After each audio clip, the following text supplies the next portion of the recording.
Well, this is a hard journey, you know what I mean? God can tell me that it would be easy. He sent me when he spoke to me, when he called me up between the earth and the sun. And he spoke to me in the year of 1995. And he told me to go and write his gospel. But one thing he gave me assurance that he will be with me. He will remember me. If I go, if I walk, he'll walk with me.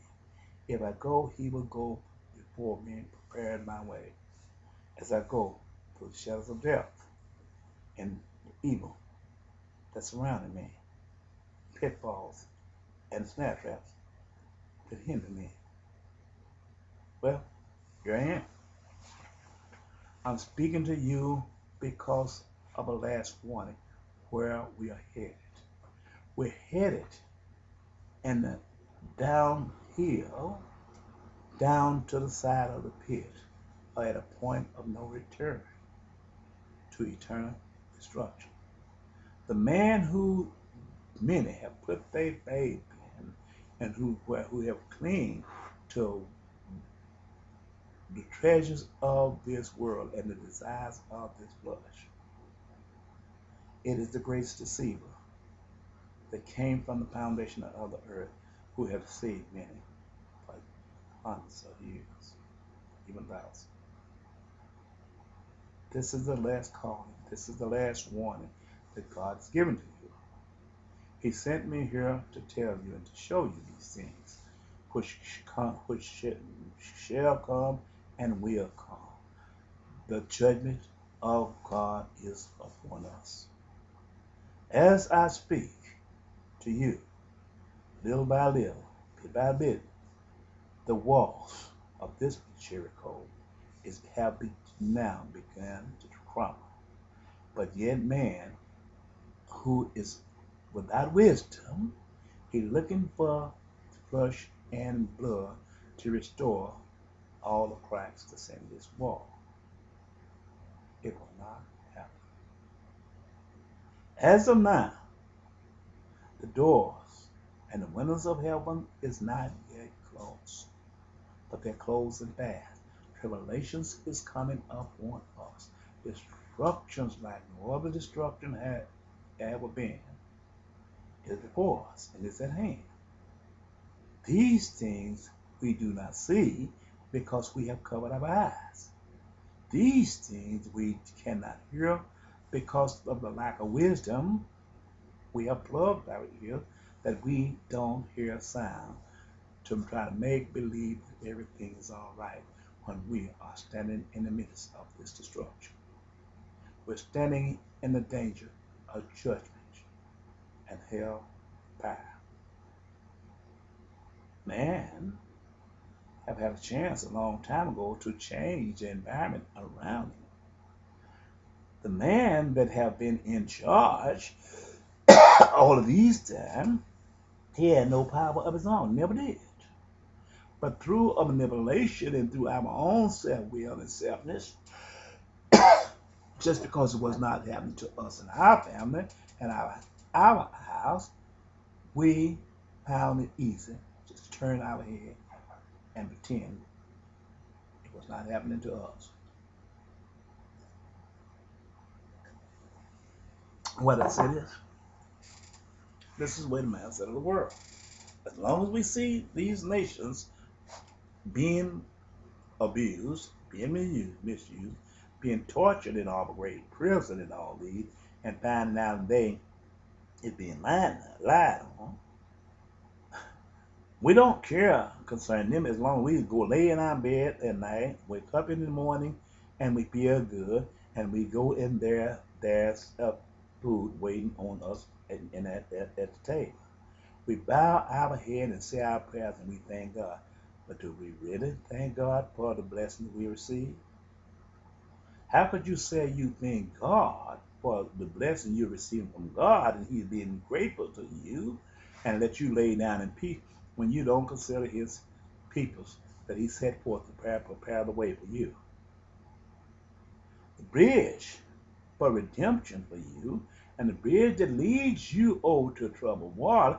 If you take and you disown that bridge, you curse the bridge, you curse the very strength that caused you to have your daily bread. Because through the peoples, through the Hebrew peoples, which is out of the seed of Abraham, come both our blessings and our curse. This is spoken up to us by Jesus in Genesis chapter 12, when God first spoke to Abraham through Abraham and his seed.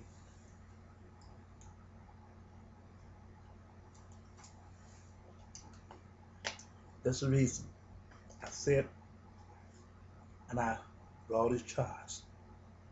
I want to go through this because it's the last chart I got back here, of Revelation chapter 17. And I want to show you how they coincide with the charts and that. And you'll find that these things were spoken over 600 years apart. Men was not living 600 years when the time Jesus came and was crucified. So from Daniel to the slaying of Jesus and the rising of Jesus, she spoke concerning the United States of America through those signs and symbols.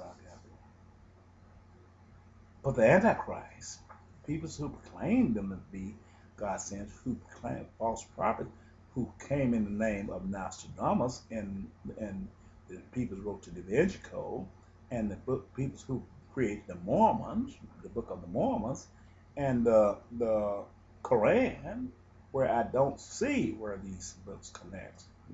Next, these are books of the will of man, because they don't command the same thing that is commanded in the scriptures of the Bible. What you find in the beginning of the scriptures of the Bible, you can find this in the ending, and they all match. But the Quran is not consistent with that. The Book of the Mormon is not consistent of this.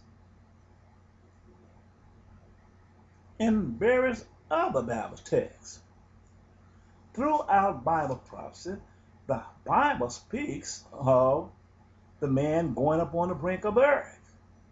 So he had to get there some kind of way. So if God spoke concerning that man going up on the brink of the earth, he had to create a vehicle and an environment in order to get him up there. So the only way that God could speak of that man going up on that brink of the earth, he had to know something about that spaceship. Sure enough, it did. It spoke this in Ezekiel chapter 1, Ezekiel chapter 10, Isaiah, I believe, chapter 24 or 14 up in there, where he says Satan will go up on the brink of earth and rule like a god. And he spoke this also and coded in the white horse, the red horse, black horse, and pale horse, coded there. And in Revelation chapter 4, he spoke concerning the spaceship. Well, what I got back here is the formula and the format of World War III. It's consistent. It's taken from the prophecy of Revelation 17:1-18. Found out the prophecy of Revelation chapter 13 is the same exact replica of that, but a different format and a different stage. Revelation chapter 13 is also the same replica of this prophecy I got here, but in a different format and different stage. You find they all had 10 horns. Go to Daniel chapter 7. It's telling you who this was. Go to Daniel chapter 2. It's matching this here, letting you know it's the richest nation upon the face of earth, but it's consistent with the United States of America. When you can take and combine these together and place them, match them up with the prophecy of Ezekiel speaking concerning the spaceship, it's clear to identify the United States of America as the man that God called Antichrist. So how can we embrace this